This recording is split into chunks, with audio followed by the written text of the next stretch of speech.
Well, good morning, everyone. Welcome to another edition of This Week in the Busch League, hosted by the Chief and the Champ. I'm the Chief, owner of the Bantam Roosters, and in 2008, I managed my team to a second place finish while spending time in Kyrgyzstan and Afghanistan. And I am the champ, and I manage the Space Auditors, and I am in week number 8 of retirement and in quarantine. Good morning, Roger. Good morning, Jay. How are you today? Doing good. Nice day outside. I think I'm going to get outside, do a little bit of landscaping, which I know that you don't like to do. But let me ask you something. We got a little bit different music coming in today. What's going on? Right. So, for those who know, past couple weeks, I've been throwing in some different music. I think last week we had "Walk Away" from Joe Walsh, the James Gang. Week prior to that, we had "Fight the Power" by Chuck D. And when I posted it to YouTube, we got a patent hit. Def Jam Records actually put a hold on our podcast on YouTube, saying that if we ever earned any money, we owed P. Diddy, Puff Daddy, Sean Combs money before we collected anything. So, yeah, we owe money to P. Diddy. I guess we're somewhat famous now, right? Somewhat, yeah. So I went out and you and we selected some music that we paid for. So we have the total rights, legal rights to play this music before and after our show. Wow, I guess I didn't realize that anybody was really listening to the podcast, but yeah, I understand that. Musical artists have been ripped off for years by the record companies. Obviously ours was not an attempt to do that, so apologies to anybody that was offended by that. But, we were just doing it as a nice little piece. I thought that brought a lot of, little fun into it because it has been mentioned by other owners that they like that. But, hey, we'll play by the rules. Well, yeah, we'll play. And I'm just thankful we didn't use anything from Death Row Records because maybe, Suge Knight's a little more violent than P. Diddy. So maybe we'd take that as a blessing. So you said week 8 in quarantine. Is that what we're in? You think we're in week 8? Yeah, somewhere. I don't know.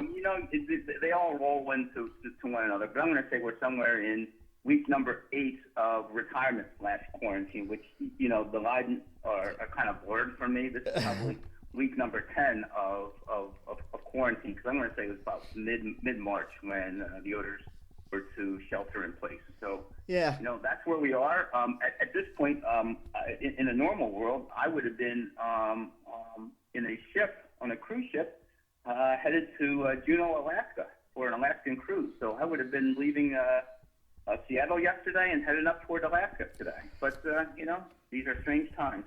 Yeah, that's a shame because that sounded like a good trip. I told you Christy had lived in Alaska before, and she's never taken a cruise up there. But yeah, I think it would have been fun. But Alaska's not going anywhere. I don't think so. So when this all shakes out, it'll be a nice trip for you guys. Yeah, we got time. Yeah. So this week we have a special guest. We have a former member of the Busch League and a good friend of ours, Stan Moyer. Stan, how you doing this morning? Yay! I'm well, fellas. How are you guys today? We are good, and we're happy that you're able to fit it in your working retirement schedule to meet with us and spend some time. Hey, just for the listeners that they know who you are, but they don't keep in touch with you as much as others do. Just kind of give a little background of yourself, your former team name, how many years you were in the league, your family, where you live now, just things like that. The amount of years I was in the Busch League, I really don't know how long it was, to be honest. The name of our team was the Mogel Men, and I used to like to ski back in the day, and that's where I got the Mogel Men from. I live in Pennsylvania, and I live in Florida, Family consists of my parents are still alive, so I'm lucky to have them, mom and dad, and I've been with Kim for over 20 years and have two stepchildren, Dylan and Lauren. Wow, 20 years. Okay. Yeah, 20 plus. Yeah. So, do you spend most of your time in Florida or back up in PA? It varies. It varies depending on what's going on. Definitely spend the winter down there, but throughout the year, go back and forth periodically depending on different schedules and so forth. Okay. So, yeah, I think you spent about 8 years in the league, maybe a little less than that.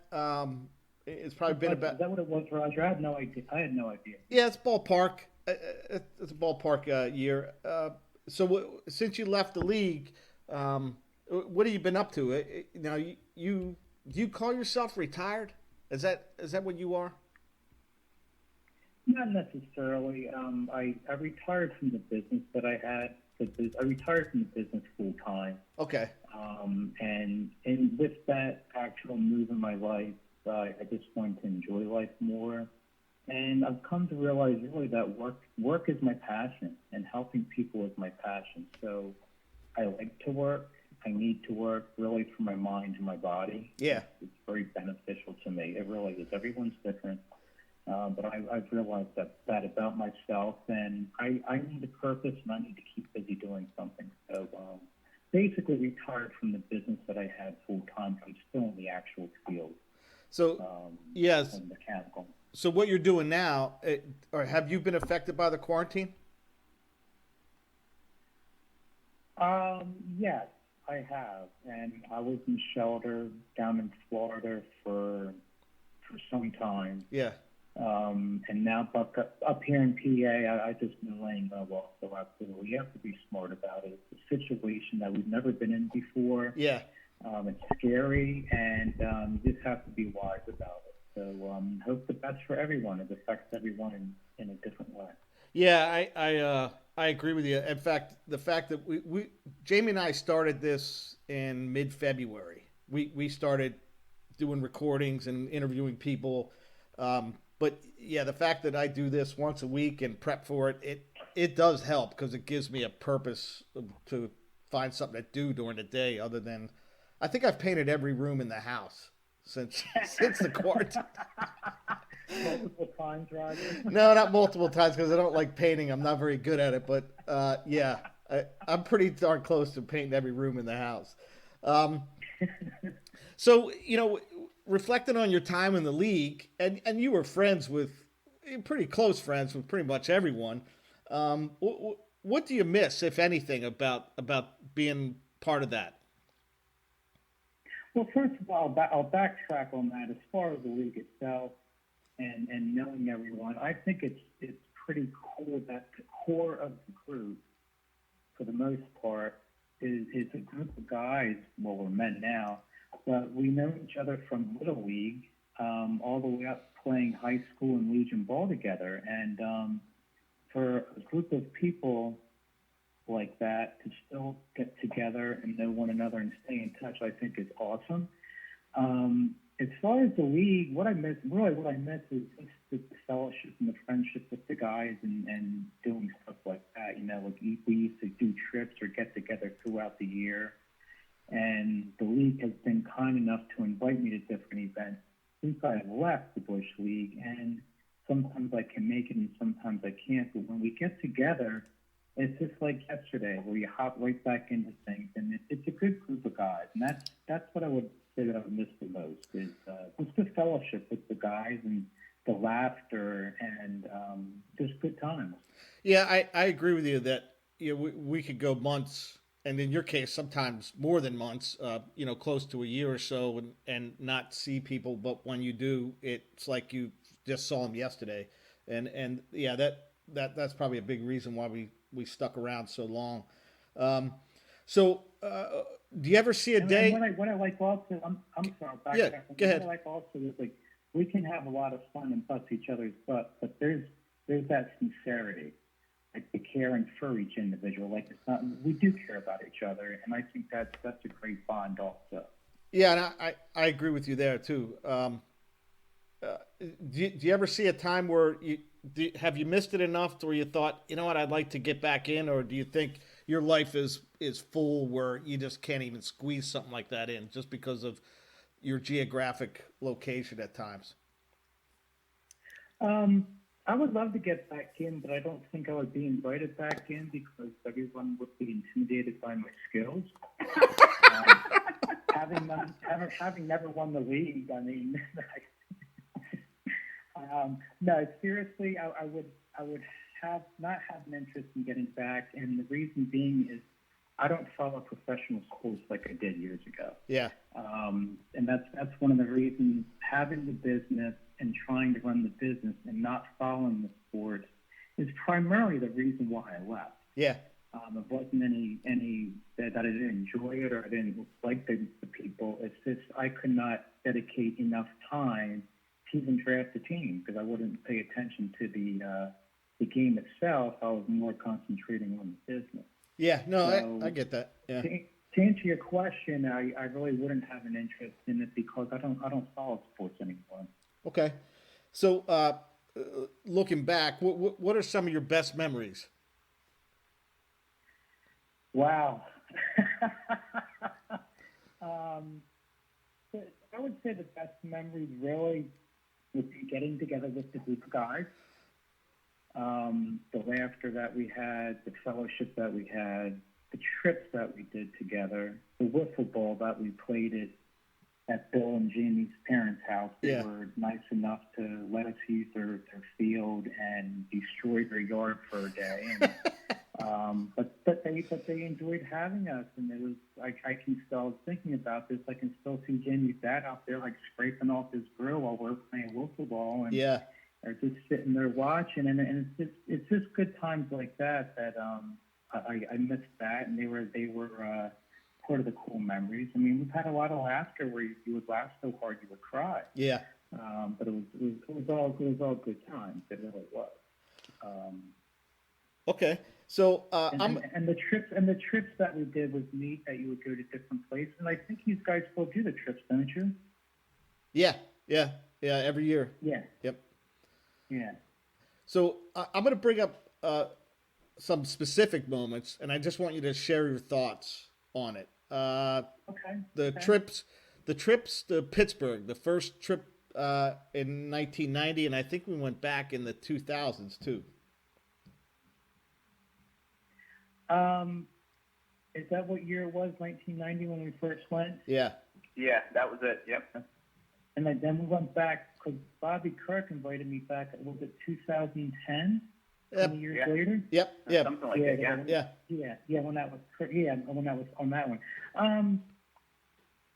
It just all happened where I bought tickets for a Pirates game because I was always a big Pirates fan, and somehow came up with the idea of us guys going out. And so if I recall, I think I drove out and it was me, Jamie, Tom, and Bob going. And was Pete Worth along too or not? Pete wasn't along, I don't think. No, he wasn't. It was just me, Jamie, Tom, and Bobby Kirk driving out. Is that correct? Yeah, and then Bill met us out there. Right. And didn't Roger meet us out there? I did not go in 90.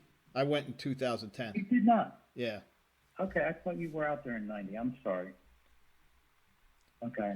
So it's basically I was a Pirates fan from when I was a kid, just like Roger.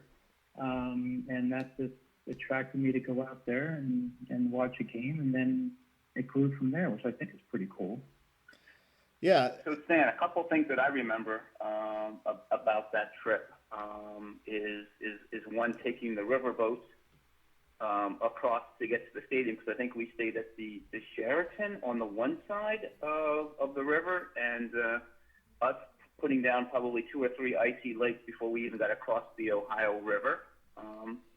If you remember that. I remember the Green Weenie. Remember that?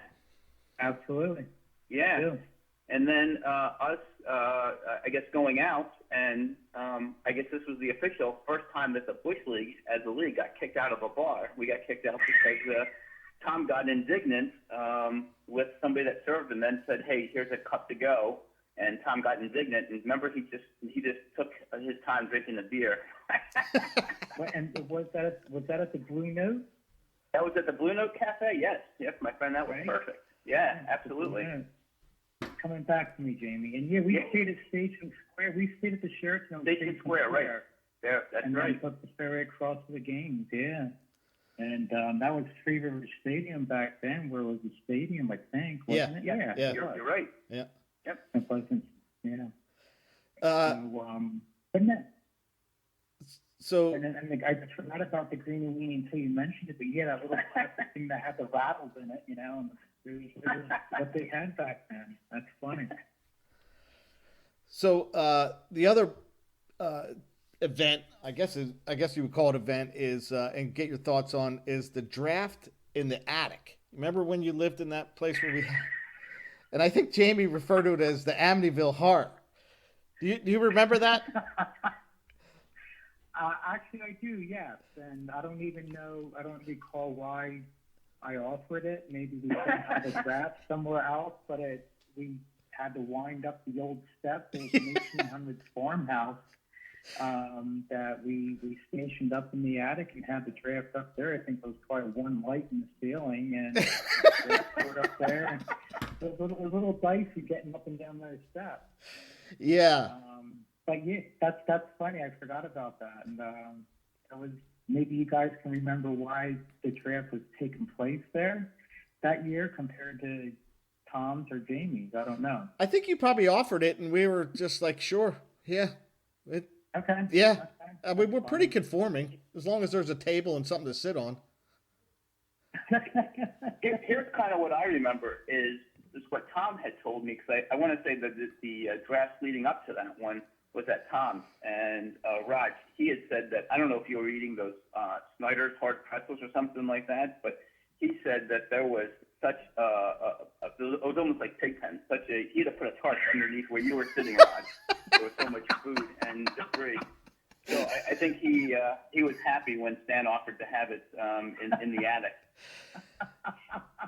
Yeah. So that's how it came about, Jamie.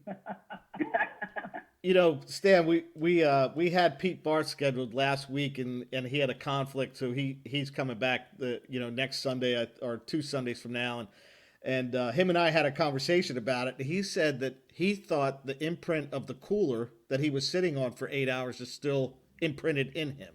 That's it probably is. That's good feedback. That's awesome feedback. That's too funny. And then the other one is walking through the drive-thru in St. Louis to order from White Castle.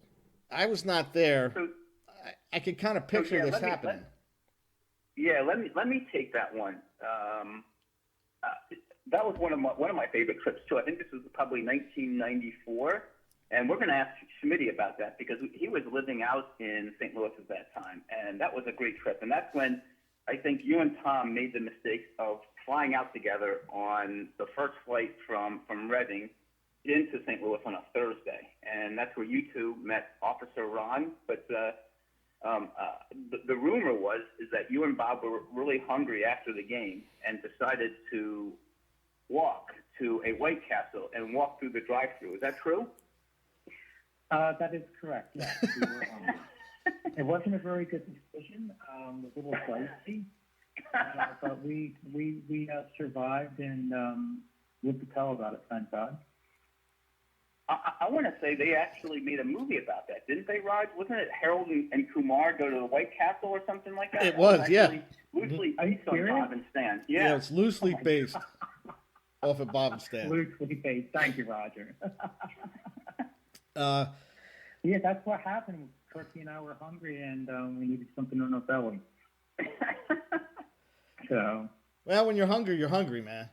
You can't change that. Yeah, and it was nice because we went to Schmitty's house after one of the games, I think, or before, I forget. And it was him and Mary had invited us, and we had a good time.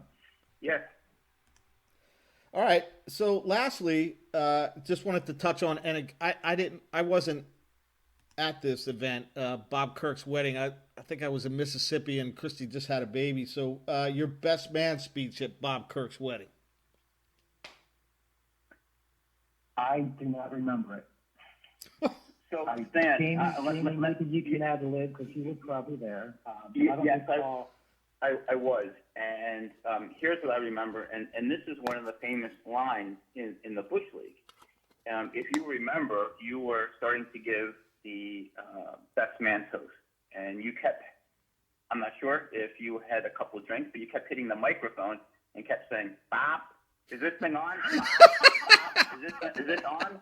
And that quote, if you notice, at Busch League drafts now, somewhere through the draft, somebody will say, "Bob, is this thing on, Bob?" Do you remember that? That was usually Tommy Freeze who would do that. Yes, you're right. So that's where that came from. I didn't know that. So Stan, even though you are no longer a Busch League owner, you are certainly one of the most beloved figures in Busch League history, and there are so many Stan quotes that have come to this day that people still use, like the one, "Jamie, I'm happy with my team." That's all that matters, right? Yeah. Hey, Rod, are you okay if I head into the wiffle ball questions? Yeah, go ahead. Okay. So one of the things you had talked about, Stan, was wiffle ball, and I think all of us look fondly on those times. I mean, we started playing from 1984 through the time when my mom sold the house in 2013. So we had a good 30-year run, and it was some of the best times playing wiffle ball. But tell me some of your favorite moments in wiffle ball history. Just good. Oh wow, Jamie. I like getting together and playing the game with the guys. And I thought it was awesome that your parents allowed us there and they enjoyed it. No memory really sticks out as far as in my mind per se, because there was so many games played over the year. It was just fun hanging out with the guys, sitting on the bench talking, or being out in the field talking and playing the game. It was a great setup. It was very well done by all. Yeah, I have to admit, my dad loved, because in the mid-'90s he had retired, and he had loved just cutting the field, if you remember the Zoysia grass, and just how much fun it was. It seemed like the perfect wiffle ball field, particularly if you were a right-handed batter. And I've got to ask you, in wiffle ball, in regular baseball, you batted right-handed, correct? That's correct. Yeah, but for some reason, you always wanted to bat left-handed in wiffle ball. Tell us about that. I just thought I had a better swing playing wiffle ball batting left-handed than right-handed. Because when I played the game, I was pretty much just a level swing person I was a singles hitter is what I was. And with playing wiffle ball, it's just a fun sport to play with your buddies. And I opted to bat left-handed because for whatever reason, batting left-handed, I had an uppercut where when I swung right-handed, it was more just a level swing. And yeah, I just went with left-handed when we were playing wiffle ball, but not in the actual game of baseball when I played. So my guess is that you turned around because you saw Roger pitching right-handed. Nobody could hit him. You turned around left-handed, and then you're facing people like Bill and Jim Galante throwing those balls left-handed there. It was hard, right? Did you ever hit a home run into right field? We had a conversation with Roger's son, Casey, who is now a member of the league, and within his first game, he hit a home run to right field, which we all disputed and had a 30-minute discussion. I'm trying to remember over the 20 or 30 years. Did you ever hit a home run to right field? I did. I hit one that got lost in the tree, and I was able to circle the bases. I never hit the shed though. Okay. But I did. I hit one that got lost in the trees there somehow, and I was able to circle the bases safely without anyone tripping me. And but there was only one time. that I Nice. taken out of the park and at down field. So kind of like your Ozzie Smith moment, right? Where there was a graphic when you appeared that said he has not hit a home run in wiffle ball in 2,967 at bats, and then we could play. You know what, Rod? Maybe next week we can cue up Jack Buck's "Go Crazy, Folks, Go Crazy." And that would be an honor to a tip of the cap to Stan. Hey, Stan. Here's one of the funny times, because you had said that there are a lot of good wiffle ball moments, but here's one regarding you that kind of stands out that Roger brought up on a few podcasts ago. He said the day that you wore your Junior Legion uniform to wiffle ball. What on God's green earth possessed you to, number one, wear the uniform, and how did you keep it for all those years? The clown uniform. Yeah. Yeah, absolutely. Yeah. That we all wore. Yeah. We all wore when we played. I just thought it would be fun because that uniform was remembered by a lot of the guys in the league because you played Junior Legion. That was a Junior Legion uniform, I think, was it not? Yep. It was. And I just thought it would be fun to wear, and because everyone would get it because they remember the outfit. And how I acquired it, I guess I never turned it back in. I don't know.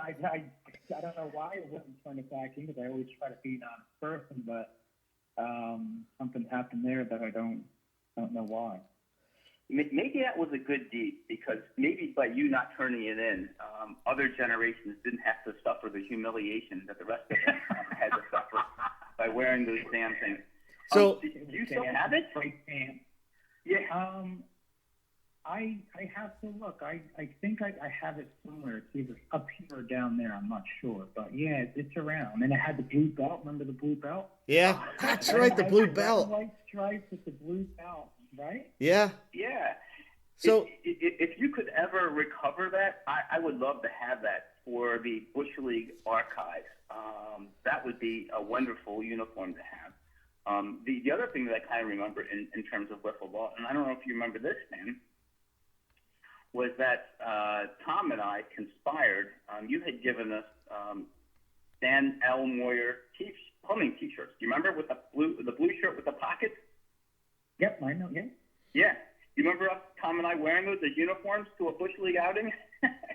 That I don't remember, to be honest. Okay. Did you really? Okay. Yeah, we did. In fact, Tom and I talked about, and maybe if we actually have a draft this year, we might wear those as another tip of the cap to you, Stan. We're going to see if we can find those T-shirts. And if not, could you order those for the league? You know, confident, of course. Yeah, that would be great. So Jamie, can I let me use that. Yeah, Jamie, about that Junior Legion uniform team. Stan, you probably remember, but that was probably the best team I've ever played on. So Jay, me, Stan, and Bob played in the infield, but because our birth dates were in August and September, that summer was in between our 10th grade and our 11th grade year. So 3 of the 4 infielders played high school baseball. Those 2 played on the varsity. So we had 3 of the 4 infielders that actually played high school baseball that spring. And we would just destroy teams. I mean, we would murder teams. Stan, do you remember that? I do, actually. I do. Yeah. It was a very good team, Rob. Yeah, we had a really – and I think Doug Horrocks played third base, who ended up playing varsity the next year. Todd Antrim was a catcher. Yeah, he played varsity the next year. Danny Crossman played center field. He played varsity next year. Bob Gerard was a pitcher.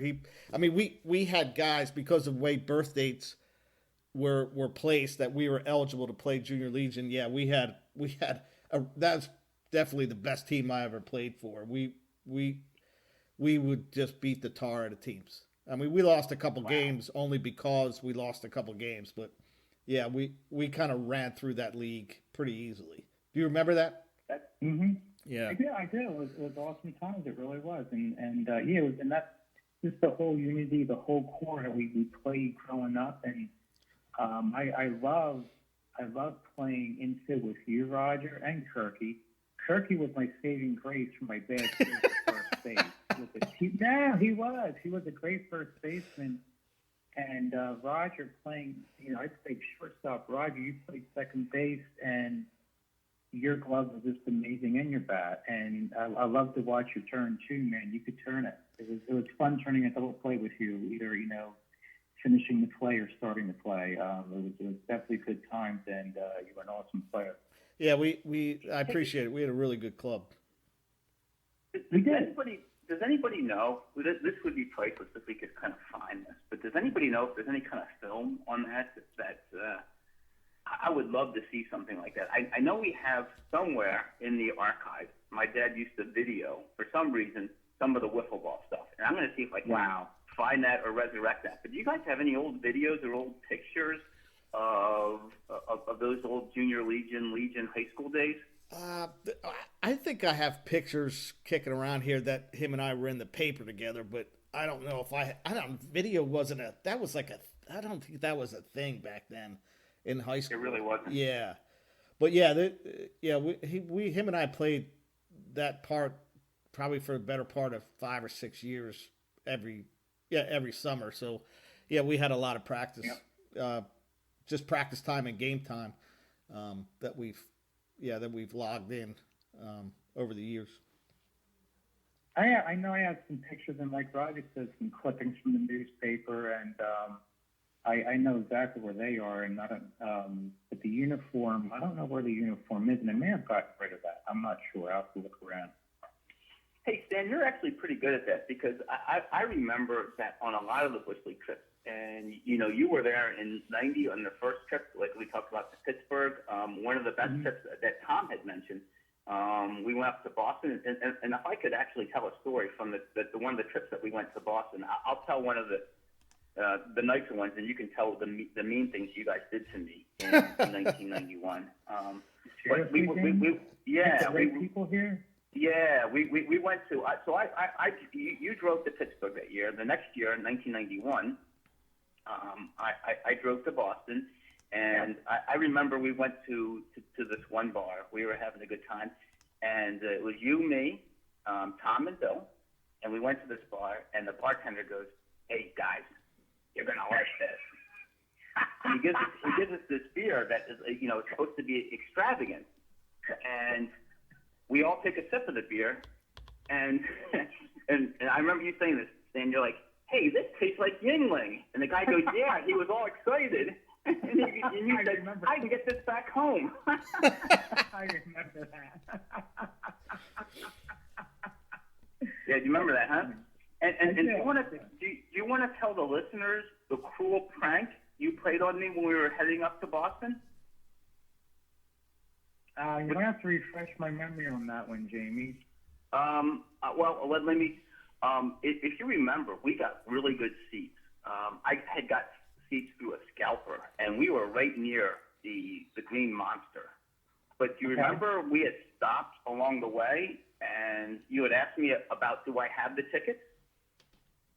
Does it ring any bells? Okay, so here's what happened. No, that doesn't. I don't remember. So I'll tell the listeners, because you were really mean back then.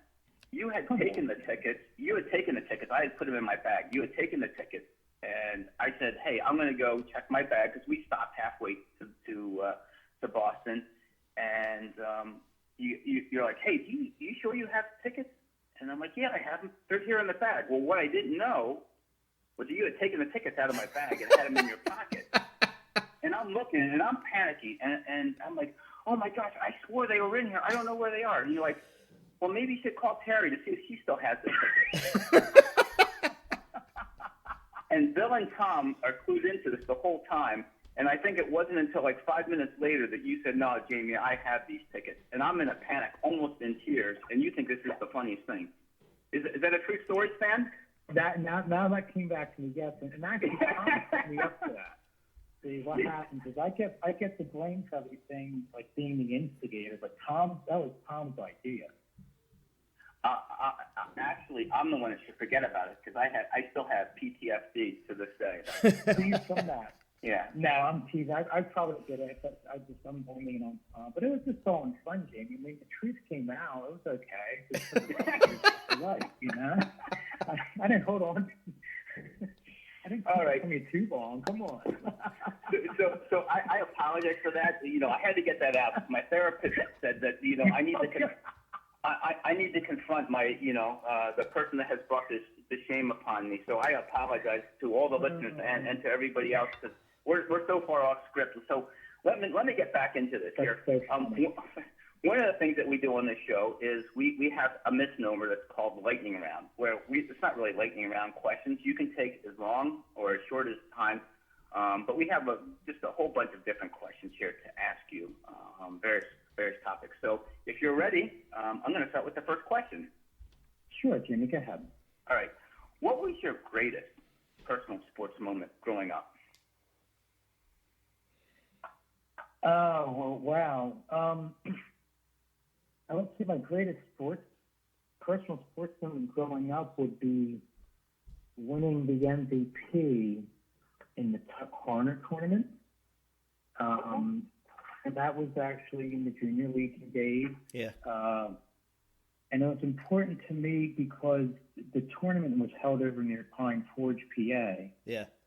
And my father grew up in Pine Forge, so he knew the area and he was known around the area. And it was important to me. I tried my hardest playing there just to make him proud. And the first year we played there, I got the MVP, and it was just neat because I could do that for my father in front of the people he knew.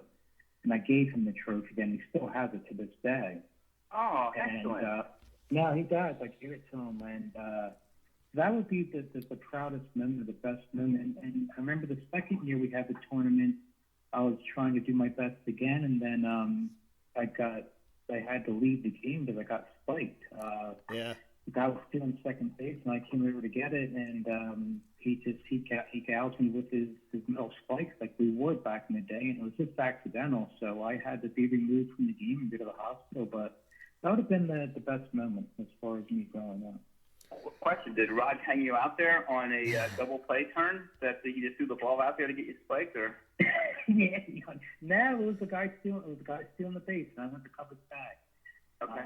And Raj obviously was backing up the play, and I went after the ball because I think it was a little bit left of the bag.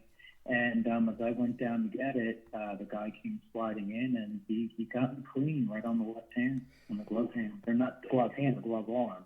So it was a nice gash. Yeah, Jamie, from then on, Stan and I wore 2 wristbands on our left wrist, on our glove wrist from then on, because I saw that thing happen, and yeah, he got him pretty good. And Stan, do you remember that? Yeah. We bought a set of wristbands, and then we put them both on our left wrist, thinking, I don't want to deal with that again. Yeah. That's smart. Yeah. And I don't know when they stopped allowing us to wear metal spikes. I think it was in high school, but in Legion we could still wear them. Is that correct? Yeah, that's right. Yeah. Okay. But they were still a better shoe, I think. I liked them. I personally liked the metal spikes, but obviously they're not safe. Me too. So that would have been the moment, my best moment, or happiest moment, proudest, whatever. That's nice. You know what? We'll have to recall that memory when we come up on Father's Day in 3 weeks or so. That's a great touch. Great touch. Yeah. One of the questions we had been asking each of the owners would be, in baseball now, each of the batters have their walk-up song. So we kind of put a different twist on it and said to each of the current owners, what would be your walk-up song on draft day? And we've gotten a lot of great responses. So my question to you as a retired owner is, what would your final song be as you left the Busch League? Wow. I would say Time for Me to Fly by REO Speedwagon. By REO Speedwagon, yeah. Okay, yeah. That song was actually featured in Ozark. I don't know if you don't probably watch that, but yeah, okay. Time to Fly, nice.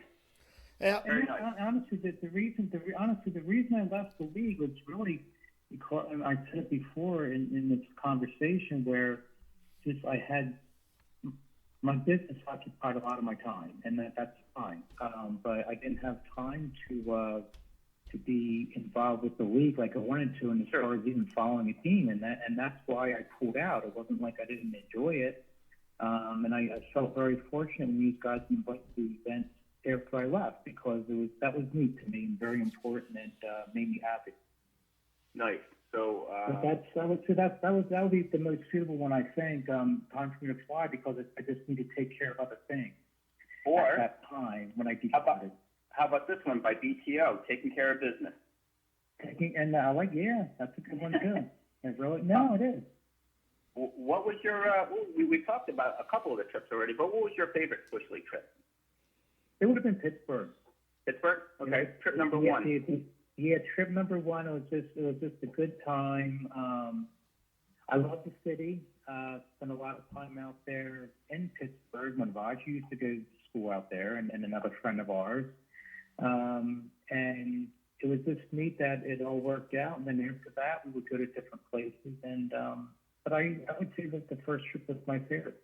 And it was interesting how 20 years later, when I joined you guys for the second trip out to Pittsburgh, how more low-keyed it was compared to 20 years prior to that. It would almost have to be. No, it's a good thing, and but it was still great to get together and spend time with one another, because we always hit it off and have a lot of fun on a personal level and a friendship level, and it's just neat. I think it's very neat.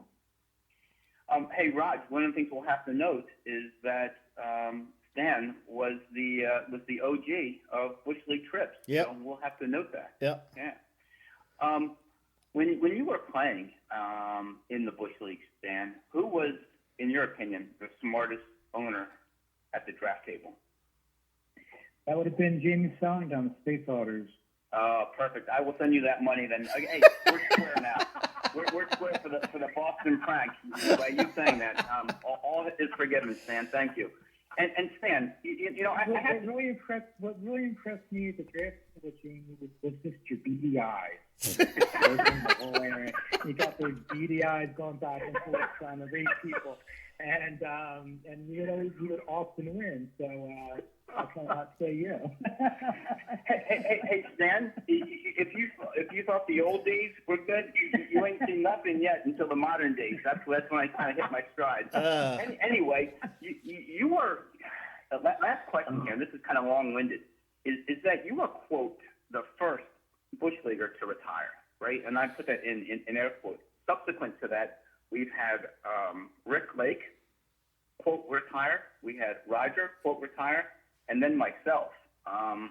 What are you doing now that you're, quote, retired with your time? I'm still working. I need to work.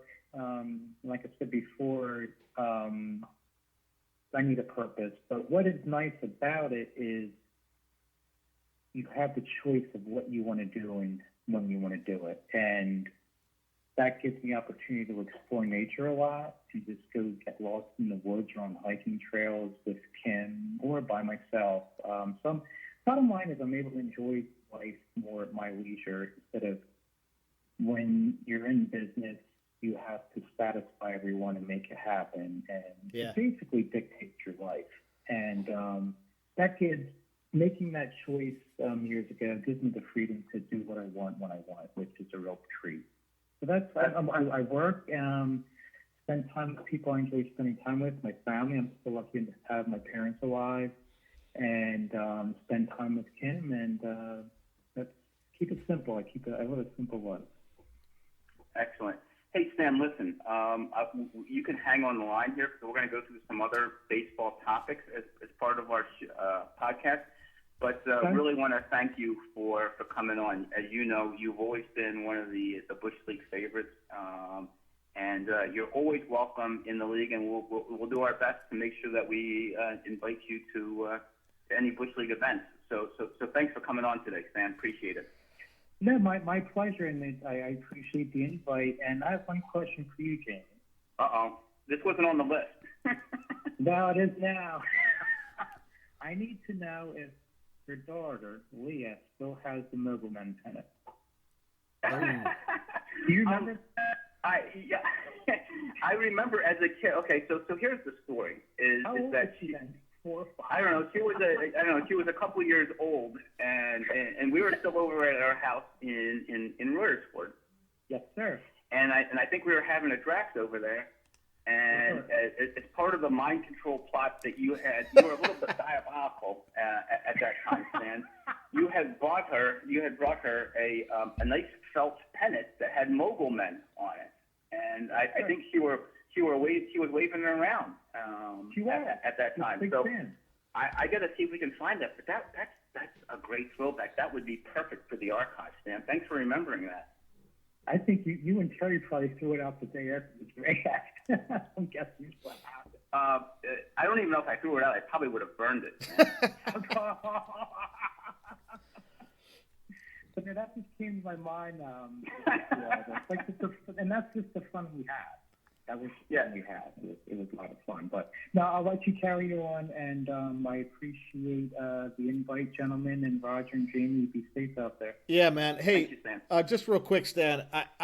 I had a song queued up for you before YouTube stopped us playing this song. I heard your walkout songs. I would have went with Midnight Rider. Oh my gosh. That's a good one, Stan. Yeah, I would have went with Midnight Rider. Yeah. Little Allman Brothers, huh? Yeah. Yeah. Roger and I are big Allman Brothers fans. So that's a good one, Roger. I like that. That's funny. Not gonna let me get. I should have asked you first. Right? That's funny. All right, man. Yeah, it's always good to hear your voice, dude. We appreciate it. My pleasure. Good hearing from both of you guys, and take care and be safe. All right. Thanks, Dan. All right, Jamie. We got baseball topics to cover. You still with me? Yeah, you know what? It's hard to top that, right? Stan was great, wasn't he? It was awesome. Yeah, like I said, it's always good to hear his voice. I see him. We have like a thing with me, Bob Kirk, and this other guy, Bob Gerard. We meet during the Christmas break at some point because he's usually up, and yeah, it's a nice little thing we have when we have a few beers and just kind of catch up and like he said, I might not see him for 8 months, 12 months, but as soon as I do, it picks up where we left off, and he's a good friend. He's a good dude. He really is. Good man. Okay, baseball topics. So I'm going to touch on 17 May in history of baseball, right? Today's 17th of May, history of baseball. 17 May, 1979, Phillies beat the Cubs 23-22. Do you remember that game? I do. Wasn't that game actually televised on Channel 17 or Channel 29 at that time? I thought I remember seeing that. It was, and I think I remember still listening to the game when I went to my Little League game. Like, that's how long that thing lasted. Because it was in Chicago. It was a day game. It's probably 2 o'clock Eastern start, and by 6 o'clock, 5:30, it's still going on. A couple things that I noted of that. There were 50 hits, 50 hits in that game. That is a boatload of hits. 11 of them were homers. Wow. Yeah, 11 home runs. And neither starting pitcher made it out of the first. Holy smokes. Who started those games? Do you remember? I do. Do you remember? I guess. Don't. Okay, I'm going to give you the Phillies. I'm going to give you his nickname. He was supposed to be a good pitcher. He never really panned out. His nickname was the Blade. Do you remember that?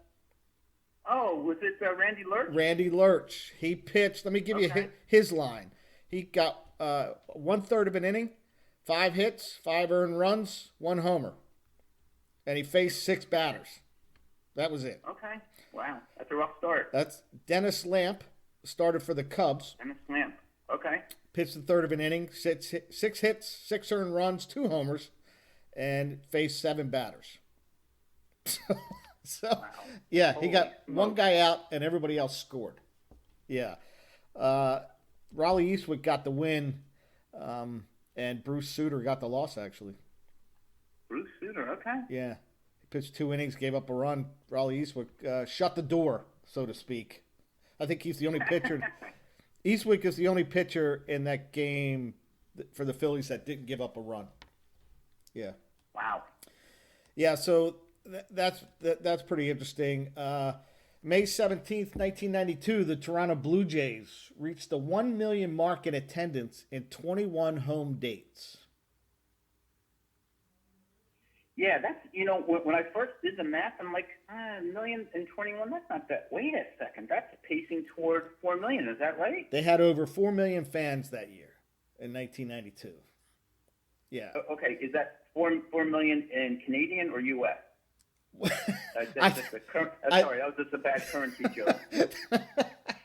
If 4 million people went through the turnstiles, and of course they won the World Series that year against, I believe, the Braves. I think they beat the Braves in '92. Yeah. And then 17 May 1963. The only reason I'm bringing this up is because we had something like this earlier. Don Nodenbart, remember him? Pitcher for the Houston Colt 45s. I have no recollection. Yeah, neither do I. Nope. Pitcher for the Houston Colt 45s. They weren't even Astros at the time.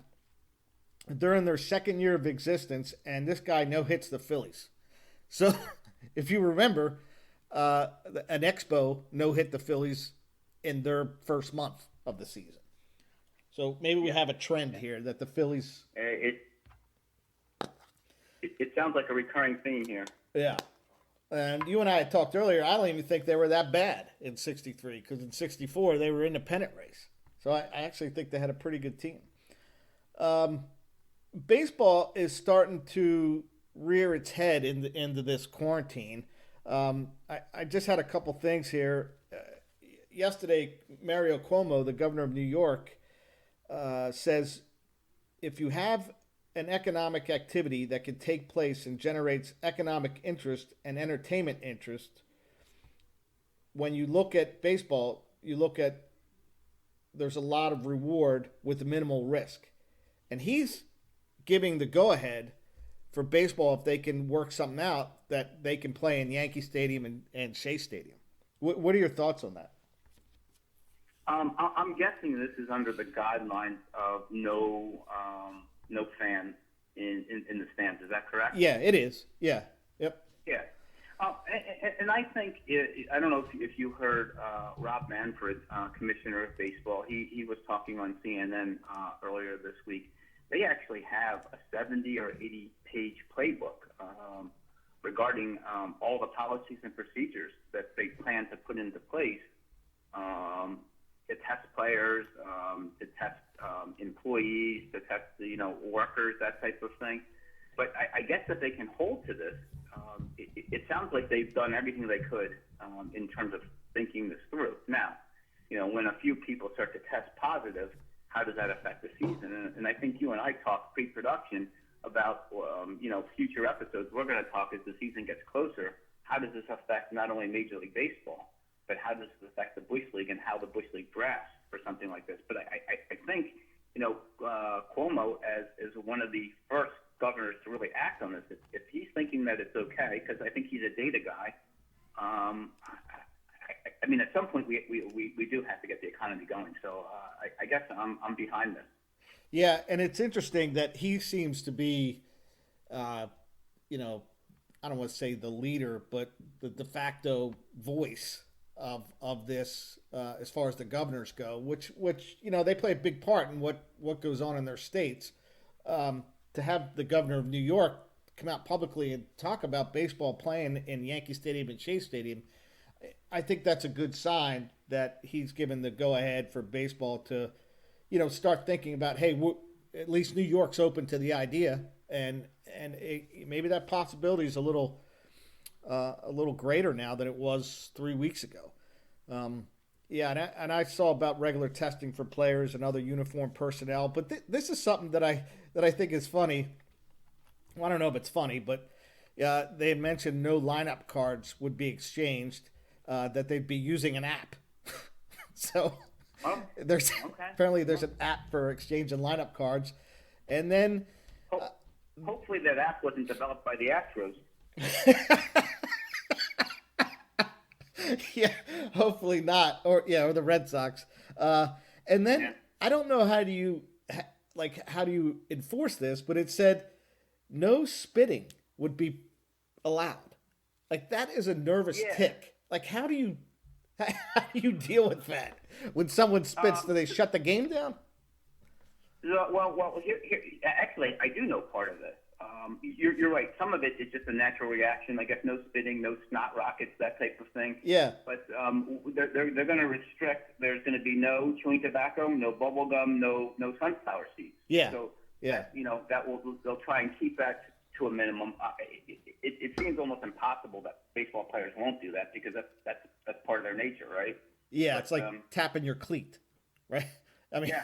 Yeah. So I just found it interesting, but it sounds like we're moving in that direction, and if things progress like they're progressing now, I think we got a shot at a half a season, which would be kind of cool.